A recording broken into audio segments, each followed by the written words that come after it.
اعوذ باللہ من الشیطان الرجیم بسم اللہ الرحمن الرحیم۔ السلام علیکم ناظرین، جب قیامت کی تمام چھوٹی اور بڑی نشانیاں پوری ہو جائیں گی تو قیامت آنا شروع ہو جائے گی۔ قیامت کی ابتدا نفخ صور سے ہوگی، جس کے بارے میں امام انبیاء جناب محمد صلی اللہ علیہ وآلہ وسلم نے ارشاد فرمایا، اللہ تعالیٰ کے 4 فرشتوں میں سے حضرت اسرافیل علیہ السلام سور منہ میں لیے اپنی پیشانی جھکائے کان اللہ تعالیٰ کے حکم پر لگائے ہوئے ہے۔ جیسے ہی اللہ تعالیٰ حکم دیں گے وہ سور پھونکنا شروع کر دیں گے اور قیامت کا آغاز ہو جائے گا۔ مسلم شریف کی حدیث کے مطابق یہ دن جمعے کا ہوگا۔ لوگ اپنے اپنے کاموں میں مشغول ہوں گے۔ اچانک مشرق اور مغرب کے تمام لوگ ایک لمبی آواز سنیں گے جو آہستہ آہستہ اونچی ہوتی چلی جائے گی۔ اس ناموس آواز کی ہولناکی اور سختی کی وجہ سے لوگوں میں اضطراب اور بے چینی پھیلنی شروع ہو جائے گی۔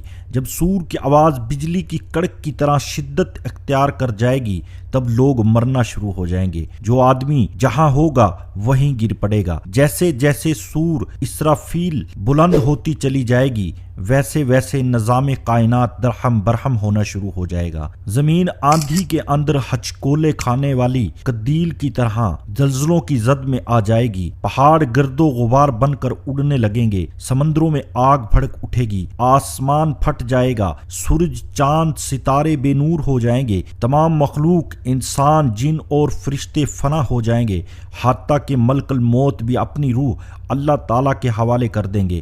ہر جاندار اور غیر جاندار چیز فنا ہو جائے گی، بس صرف ایک اللہ واحد لا شریک کی ذات باقی بچے گی۔ اللہ سبحانہ تعالیٰ کا یہ ارشاد مبارک پورا ہو جائے گا، ہر چیز جو اس زمین پر ہے فنا ہونے والی ہے، صرف تیرے رب کی ذات باقی رہے گی۔ جب ہر چیز فنا ہو جائے گی تو اللہ سبحانہ تعالیٰ اعلان فرمائیں گے، دنیا میں جبار بننے والے کہاں ہیں؟ دنیا میں متکبر بننے والے کہاں ہیں؟ آج کے روز بادشاہی کس کی ہے؟ طویل سناٹے کے بعد اللہ تبارک تعالیٰ خود ہی اس سوال کا جواب ارشاد فرمائیں گے، آج کے روز بادشاہت صرف اللہ کی ہے، آج کے روز صرف واحد اللہ ہے۔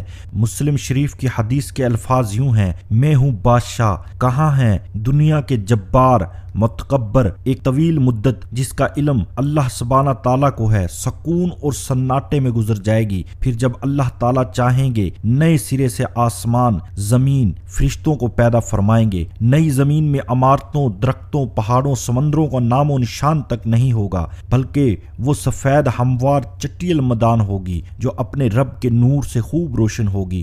انسانوں کو دوبارہ پیدا کرنے کے لیے آسمان سے ایک بارش نازل ہوگی جس کے نتیجے میں ہر انسان کی ریڑھ کی ہڈی سے پورا انسانی ڈھانچہ تیار ہو جائے گا اور اس پر گوشت پوشت بھی چڑھ جائے گا۔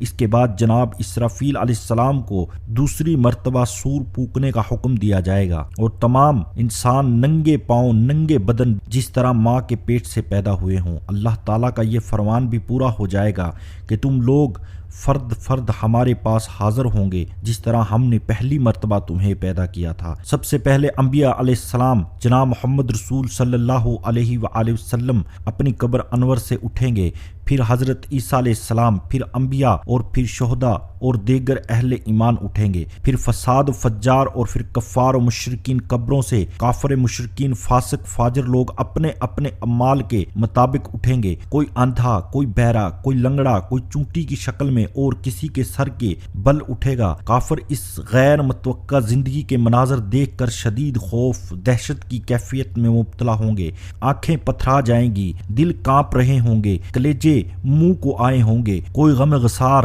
کوئی مددگار نہیں ہوگا، نہ کوئی کسی دوسرے کی طرف دیکھے گا، نہ دھیان دینے والا کوئی ہوگا۔ اہل ایمان بھی اپنے اپنے ایمان اور اعمال کے مطابق قبروں سے اٹھیں گے۔ شہید اپنی شہادت کی تازہ بہتے ہوئے خون کے ساتھ اٹھیں گے۔ حالت احرام میں فوت ہونے والا حاجی تلبیہ پکارتے ہوئے اٹھے گا، لبیک اللہم لبیک لا شریک لک لبیک ان الحمد۔ اہل ایمان کے لیے دوبارہ زندگی خلاف توقع نہیں ہوگی، لہٰذا ان پر خوف اور دہشت کی وہ کیفیت طاری نہیں ہوگی جو کفار اور مشرکین پر ہوگی۔ قبروں سے اٹھتے ہی ہر انسان پر وہ فرشتے مقرر کر دیے جائیں گے جو اسے میدان حشر میں پہنچا دیں گے۔ یاد رہے کہ ملک شام کا علاقہ میدان حشر ہوگا، لوگوں کو اپنی اپنی قبروں سے اٹھ کر وہیں پر پہنچنا ہوگا۔ کفار میں سے جو لوگ اپنی قبروں سے آندھے اٹھیں گے وہ ٹھوکریں کھاتے گرتے پڑتے وہاں پہنچیں گے۔ جو لوگ چونٹیوں کے جسم میں اٹھیں گے وہ لوگوں کے پاؤں تلے روندتے کچلتے جا رہے ہوں گے۔ جو لوگ سر کے بل اٹھیں گے وہ انتہائی ذلت اور رسوائی کے ساتھ یہ سفر طے کریں گے۔ بعض کافروں کو آگ ہانک کر میدان حشر میں لے جائے گی۔ کافر جہاں کہیں تھک ہار کر رکیں گے آگ بھی وہیں رک جائے گی، اور جہاں چلیں گے آگ بھی ان کے ساتھ چلنا شروع کر دے گی۔ اہل ایمان بھی اپنے اپنے عقائد اور اعمال کے مطابق میدان حشر میں پہنچیں گے۔ بعض لوگ پیدل پہنچیں گے، بعض لوگ اونٹوں پر سوار ہوں گے، کسی اونٹ پر ایک، کسی اونٹ پر دو، کسی اونٹ پر چار، حتیٰ کہ 10 آدمی ایک اونٹ پر سوار ہوں گے۔ ساری مخلوق چپ چاپ دم سادے ایک ہی سمت، کسی کو اونچی سانس لینے کی بھی مجال نہیں ہوگی۔ ہر آدمی کو احساس ہوگا کہ آج امتحان زندگی کا نتیجہ نکلنے والا ہے۔ جب ساری مخلوق میدان حشر میں پہنچ جائے گی تو اعلان کیا جائے گا، آج کے روز تم نیک لوگوں سے الگ ہو جاؤ۔ سب لوگ الگ الگ گروپوں میں تقسیم کر دیے جائیں گے۔ میدان حشر میں لوگ ننگے پاؤں اور ننگے بدن ہوں گے۔ سورج 1 میل کے فاصلے پر آگ برسا رہا ہوگا۔ زمین دہکا دی جائے گی، جسم سورج کی آگ میں جل رہے ہوں گے۔ زمین پر پاؤں رکھنے والے مشکل ہوں گے، دور دور تک کہیں سایہ نظر نہیں آئے گا۔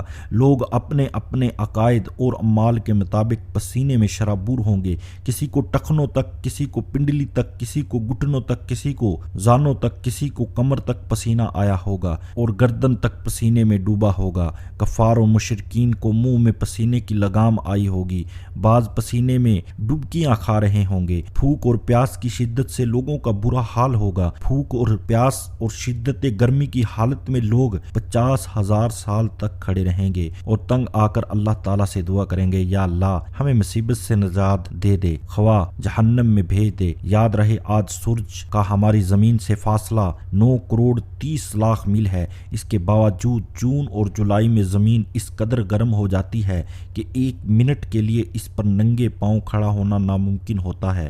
غور فرمائیے اس روز کیا حال ہوگا جس روز زمین کا درجہ حرارت آج کے مقابلے میں 9 کروڑ درجے زیادہ ہوگا۔ لاچار ہو کر لوگ حضرت آدم علیہ السلام کی خدمت میں حاضر ہوں گے اور عرض کریں گے، اللہ تعالیٰ نے آپ کو اپنے ہاتھ سے بنایا ہے، اپنی روح پھونکی، فرشتوں سے سجدہ کروایا، جنت میں جگہ دی، آج ہمارے لیے سفارش کر دیں۔ بقیہ حصہ انشاءاللہ پارٹ نمبر 2 میں دکھایا جائے گا۔ ہمارے چینل کو لائک اور سبسکرائب کر دیجیے۔ السلام علیکم۔